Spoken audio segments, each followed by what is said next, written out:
All right. Hello, guys. Welcome back to Airway-Academy podcast. Dr. Sarah Johnson here, and I am here with my co host, Dr. Stephanie Joy Sweetie. And today we have a very exciting guest with us, Dr. Lena Sapozhnikoff. I had the joy of meeting Lena many years ago at one of my very first airway courses. And I've had the joy of seeing her kind of practice and the things that she does. And one of the things that I have absolutely loved about watching her journey is what she has done with the MARPE in her practice. She's been an inspiration to me. We are excited to have her here. So, Alina, if you could just introduce yourself and tell us about your practice. I'm in general, thank you for having me here, first of all. And I remember when we met at Dr. Moralia's course, what you said was that you love doing restorative dentistry and you love placing implants. And then you said, but your passion is airway. And I remember you saying that. And here we are, you Here know, we are. like, yeah, growing with that a lot more. So that was also my first airway course, and it was just really a path to learn a lot more. And then I joined the ASAP pathway. I realized that I wanted to be working on more than just moving teeth because of the relapse that I was seeing in my open bite patients. Um, and kind of step by step, it led to learning about growth modification for kids. And then I realized that I really need to do that for adults as well. And I think it was around the pandemic time. And I learned that from ASAP. And I wanted a course. If there are no courses, nobody was teaching anything. So I found that Dr. Mariana Evans had an online course that she just taught, and it was recorded, and I got that from her, and I listened to that, and I was like, "Wow, I can do this. I can expand somebody's maxilla. It's 2 parts. This is so cool. Yeah, I can't wait to do this." Um, and I think it took some time for me to get a patient to get to the part where I was doing it, and I picked a teenager, so I was, like, very safe, somebody who was going to expand, and it worked, and I was like, "Wow, that's really cool." Now I can fit her ectopic canine into that space, and I was excited to do more. Uh, and I feel like I mean, I followed protocols, and, Dr. Tracy Nguyen from ASAP Pathway sat with me to design the case and walked me through it. Um, but then I started working up adult cases, and I think I just got very lucky in the beginning, and everything worked. But I was really trying to learn more, and I met Dr. Ilya Lipkin, and I asked him if I could just like go hang out in his office and learn from him. Um, and over time, I helped a couple, a few of my friends to design their cases, so I felt like I was just like giving some knowledge back. But it just I think it's important to get started and just to have this delusion that you can. Hopefully you follow instructions and you do the right things, but uh when it got more complicated, it was like, oh my God, what am I doing? Am I supposed to be doing this? I think I had a generally pretty low rate of complications, and everything's worked out the way I planned, and I've managed complications as they came along. Um, but getting started, you just don't know the extent of what you're doing, I think. So many of the doctors that we talk to that are in our course, or the other doctors that I talk to, and they're like, I've taken this course, I've taken that course, and I just don't feel ready, even just to treat early intervention. So expanders, then jumping into the MARPE, it's like, whoa, this is even scarier. I know that I felt that for many years I wouldn't do the MARPE, and Stephanie felt that too. Can you speak on that a little bit about kind of the importance of really just jumping in and finding that mentorship that you need to really make the jump and how it's impacted you? I think it's important to find a mentor or to have the background. So I've taken a lot of continuing education courses in implantology, and I've placed implants. So I have about 400, 500 hours of continuing ed in surgical implantology. So like putting a TAD was not a big deal for me. But the concept of permanently changing somebody's maxilla and changing their midface, this is not reversible. This is not like you place an implant that failed and you can regraft it and place it again. There's no going back. But I didn't really think of it that way when I did it. I was just like, I'm going to expand them so I can fit these teeth. If you never push yourself to do it, it's just going to be something of an academic knowledge, which is fine. But is that what you want? Right. Because 'Cause we're out here to impact lives. Yeah, I mean, it's fine if you never place the MARPE. You can treatment plan that way, and you can have a really good, strong relationship with the surgeon who is doing it for you, and it can be part of your practice. If you're not comfortable placing the TADs, I see this a lot where, oh, the surgeon said to do this, the ortho provider said to do this, and then the patient is confused. You can't have a confused patient. Well, first off, did you place the MARPs yourself in the beginning? And if you didn't, finding an oral surgeon, because I do have some doctors, that are interested in your course that's coming up, that are like, I don't want to place the MARPE. I want to find an oral surgeon that does it, but they prefer the dome procedure, or they prefer SARPE, or they prefer all of these. How did you decide that the MARPE was the right path for you? And do you have cases that you're like, maybe a SARPE procedure or something else would benefit the patient? There are some patients I prefer to send them for a dome consult first, and it just depends on if they had any history of trauma, or if there is insufficient bone for anchorage, or if they're males over a certain age, or if there's a certain anatomy, or if there's a high risk of fracture. So I refer them specifically for dome cuts, but I place the TAS myself.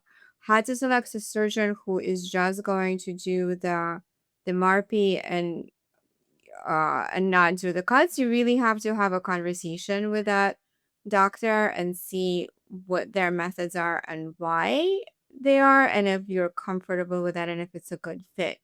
It has to be a good fit. You really have to plan it together, and you have to support each other in the plan for the patient, because the patient needs a team. They can't have doctors who are disagreeing about their care. Can we back up for a second? Because we do have a lot of our followers are just getting into airway and they actually don't have a whole lot of background. So, I realized we kind of jumped in this conversation talking about MARPE. We didn't even explain what the MARPE is.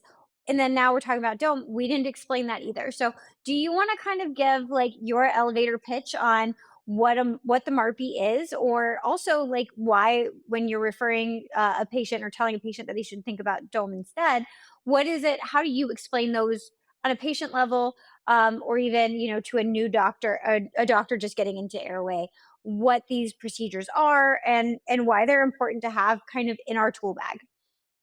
Yeah, so MARPE stands for Mini Anchor Supported Rapid Palatal Expansion. However, the caveat is that it's a kind of like an umbrella term for mini anchor supported palatal expansion, midfacial expansion. It doesn't have to be rapid. Rapid was a protocol that was quite long ago, and now we understand that we want to be expanding slowly. So there are a whole bunch of other terms floating around, like MASP and dome, that's not referring actually to the original distraction osteogenesis cuts. Beam, like they call it something else in Europe, whatever. But MARPE is everybody's favorite SEO term, and everybody hears it. um, and it just kind of rolls off the tongue. But the main concept is that it's supported by temporary anchorage devices that are anchored to the bone, rather than the having an expansion appliance that's attached to the teeth. Because for adults and more mature teens, we don't want to be using teeth as anchorage, because the amount of force needed to separate the mid palatal suture and other sutures is greater than the force needed to move the teeth, and we don't want to have dental side effects. We can do most of the expansions in most patients non-surgically completely, and it depends on patient selection, on age mostly, on the quality of bone and the amount of bone. I think that helped summarize it really good. And I think something that you mentioned that I think is really cool, and it's something I know I really am excited to learn from you, is that there's a lot of variation in design for how a MARPE or MASPE, however you want to name it, uh, can look. And so you were mentioning you like a design now that doesn't even have any tooth-borne attachments on there, correct? Yeah. Um, yeah, and so that's something I know, is different from what, I've learned originally, and I'm really excited to learn that. Um, You've mentioned all these different courses that you took initially, and I think that's something that Sarah and I saw too, is we had to take a bunch of different courses before we had the confidence to place our first, MARPE appliance. But tell me why, or how you got started with doing, the MARPE without tooth-borne attachments. Um, where did you get that concept from, and how long have you been practicing that way? I got that concept from Dr. Eduardo Crespo, who I think messaged me on Facebook or Instagram, commenting on one of my cases and telling me that you don't need the bands. And then I went on his Instagram and I saw his appliances, and they were just like these beautiful jewelry like appliances. They didn't have any bands that were just on the palette. And I was like, wow.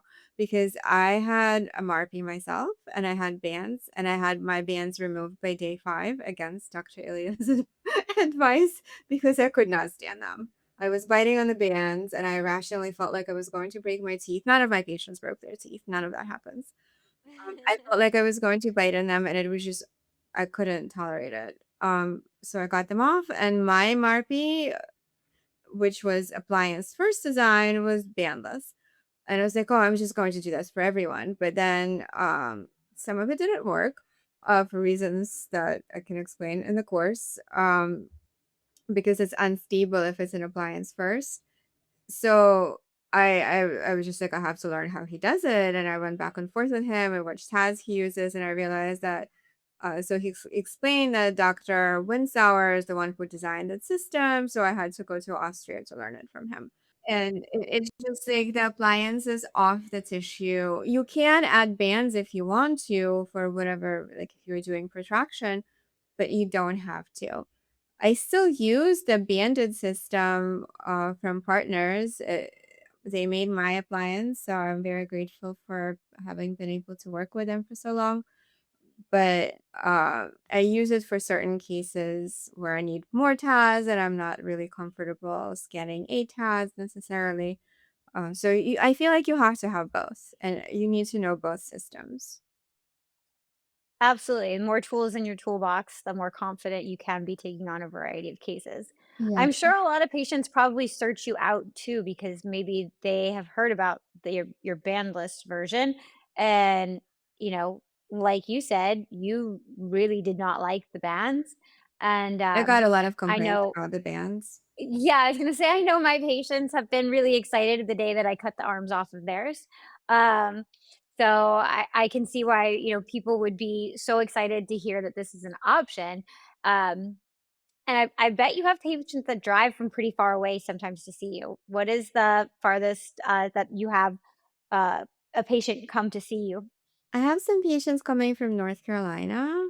I had some And you're patients in New Wow. York, right? yeah, yeah, they flew in Yeah. from Ireland, and from Pennsylvania, from New Jersey. Patients, from Long Island always feel like they're coming from another state because it's just so hard to get. It's just a challenging commute.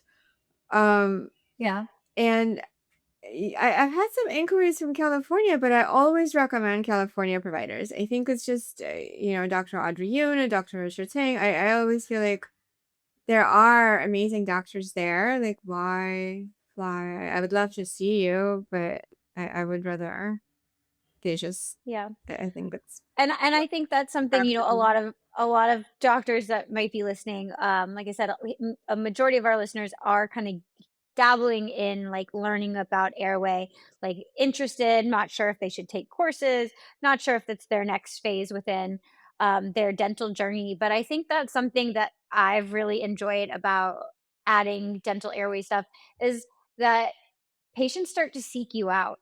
and Mhm. patients want to be in your chair. They're coming in and they're like, "I've heard about this. I want this." Um, versus when you're just doing general dentistry and it's like you almost feel like you're like begging a patient, "Please get this crown. Please get this root canal. I want to save your tooth, but like I need you to under," and you're like I said, it's like you're begging them, "Please come to your appointment. Please get your work done." And when you're doing airway stuff, like patients really like they seek you out and they will travel and they're excited for this treatment, which I think has been really energizing.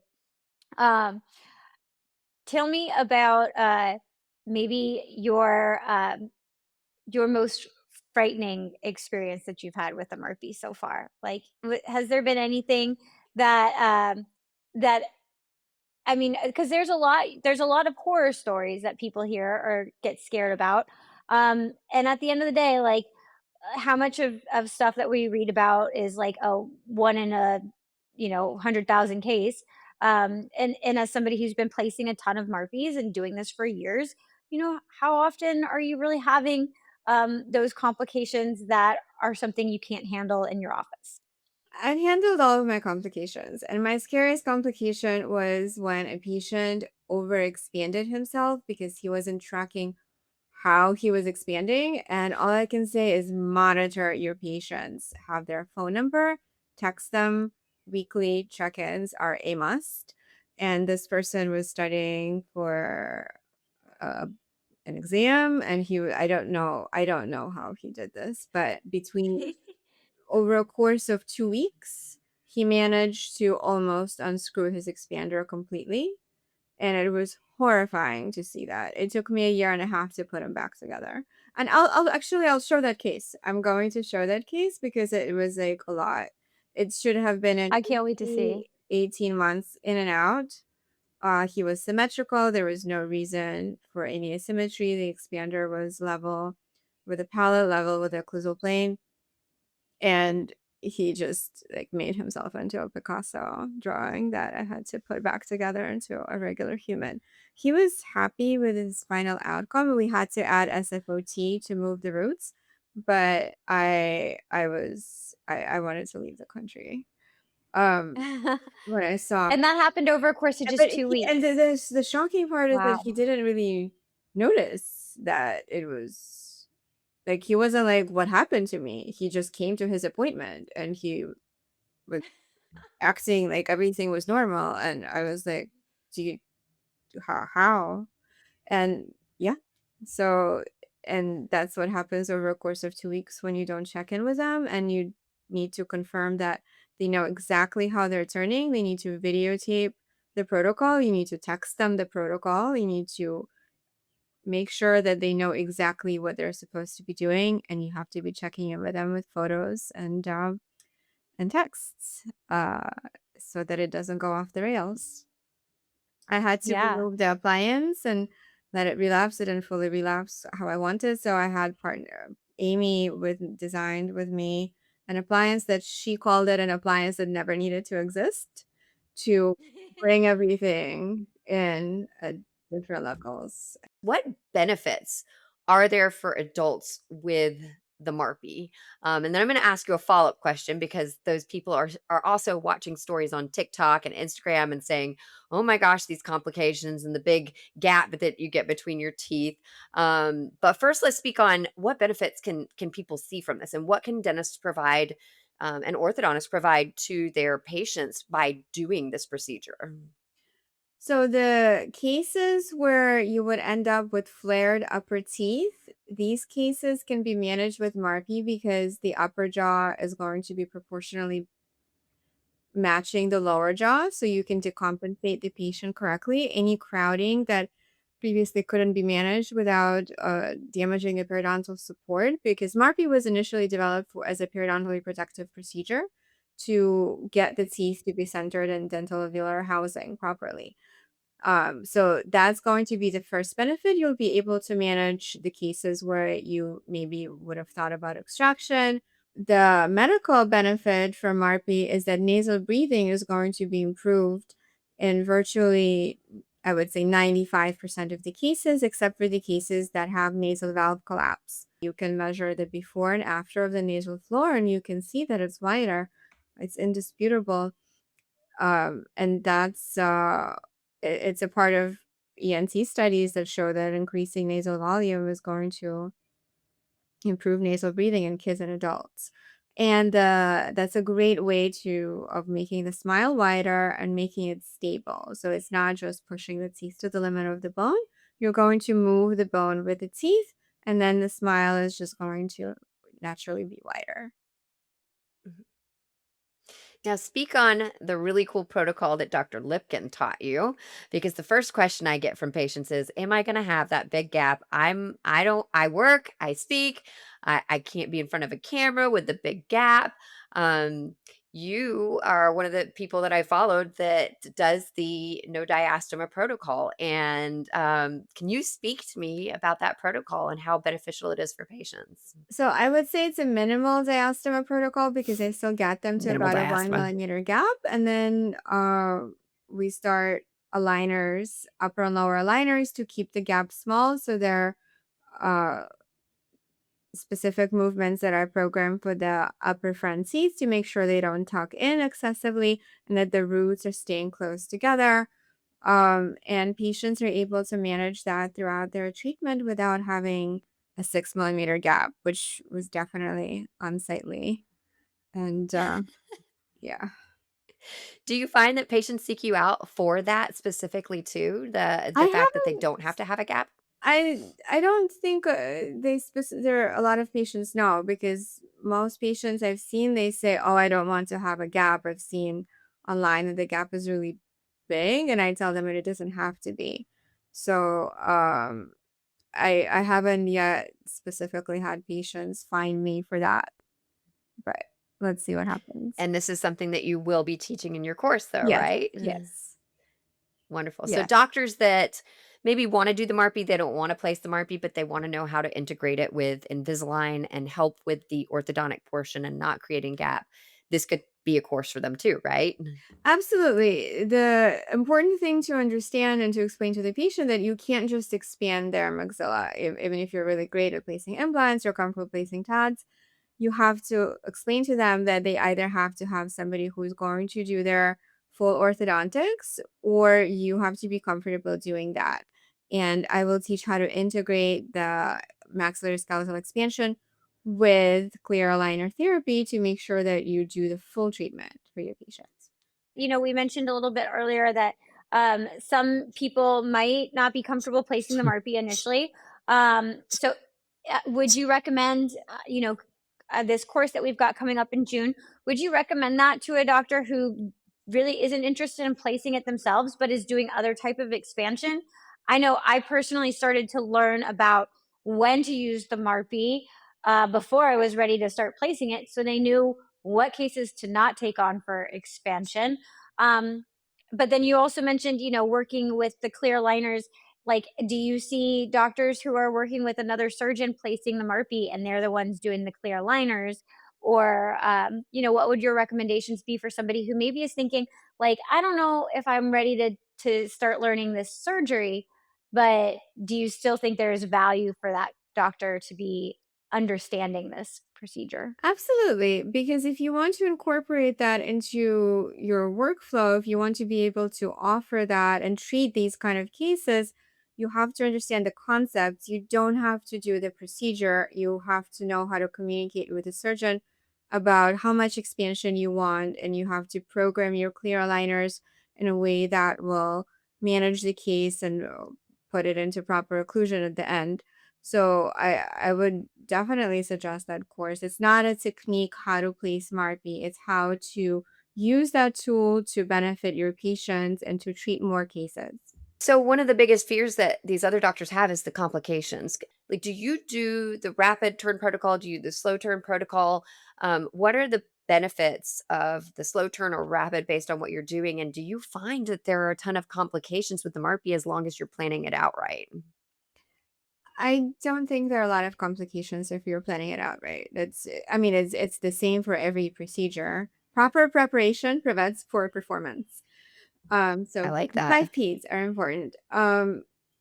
We learned that most complications that happen are during rapid expansions because the bone doesn't have the time to catch up. You're overloading the craniofacial system with force. You're overloading the appliance and the TADs with force.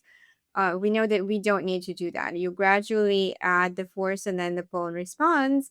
And that's when we have the most beneficial results with fewest complications. Of course, planning the position of the screws and position of the TADs is also important. With the TADs first design, you're going to see fewer inflammation around the TADs. Because the most frequent complication is inflammation around the temporary anchorage devices, and it's most frequent in an appliance first design because it's just sitting on the tissue. There's plaque accumulating. The patient has to be super meticulous. They have to be meticulous about cleaning anyway, but the majority of complications happen from the inflammation. I'll speak that into it's the only well, and I've had one other complication that I spoke with you recently, but the biggest complication I've had with that is inflammation and Yeah, swelling from the placement of the appliance, and yeah. the TADs first, where you place the TADs guided and then they place the appliance over it. I've had those TADs sitting there for almost 2 years in some of the patients. Wow, Nothing. They that's came out, the incredible. tissue was pristine. There was nothing there. Well, we have really truly enjoyed having you today. You have given me even more information that I'm way more excited to attend the Oh, course for. really? You've gotten me interested in HDC, and I'm following them now and asking them when they're having their next English course. But I'm excited to learn this from you because you're going to be right here in the States. It'll be what, June 22nd or 27th, right? June 27, 27th 26. June 27th in New York. Yeah, we're so in New excited. York. Thank you so much, Lena, My for being our pleasure. guest here today. We have been so enjoyed this conversation and learned so much. If you are as excited about MARPE and learning all of these um, upcoming protocols from Lena, please join us June 27th in New York at our MARPE Airway Academy event. And for now, if you have enjoyed today's podcast, please like and follow for future content. Once again, this is Airway Academy, and we cannot wait to help you simplify dental airway learning. Thank you.